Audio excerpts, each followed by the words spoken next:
to make the changes that need to happen? Is that what it's going to take?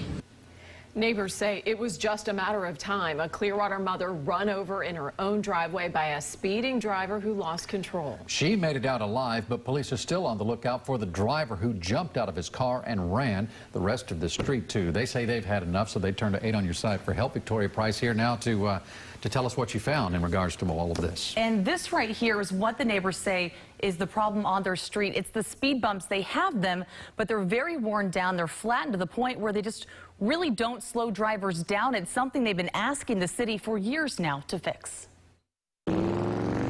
This is why Renee Kramer doesn't let her kids play in the front yard anymore. Cars that race down Terrace Road in Clearwater just about every day, she says. She's called the cops more than she can count in the 2.5 years she's lived here, but it usually doesn't do much. Because as soon as we call, we get license plate numbers and everything else. They're gone.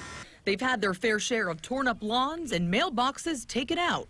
And then, late Wednesday morning, a deafening crash. I knew that it had to do with them speeding down the street, 1,000%. Clearwater police say this man, 21-year-old Rajon Moore, was speeding down Terrace Road when he lost control, crashing into Kramer's neighbor's car as she was taking out her groceries. The impact sent the parked car spinning and threw the woman 30 feet into another yard. Police say Moore then took off running with a gun, forcing a nearby school into a brief lockdown, but thankfully, the victim survived. Maybe this is enough to make a change. Hopefully it doesn't take a life being lost. Neighbors don't just blame the driver. They also blame the city of Clearwater because they say they've been asking for better speed bumps for years.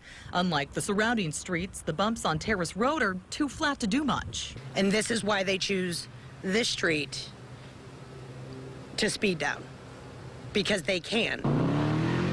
8 on Your Side asked Clearwater police for speeding and crash reports on Terrace Road. Those numbers not yet available. Neighbors like Renee Kramer just hope it won't take many more before the city finally steps in. Because if that's what it's going to take, then that's a problem.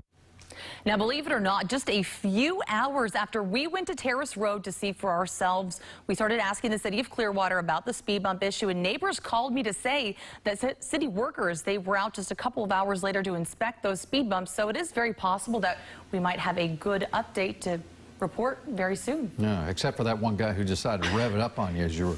We caught you on camera, buddy, so I know. Sorry Either about that it. or he needs a new muffler. I'm not sure which. It looked like he might be speeding. All right, thank you, Victoria. Thanks.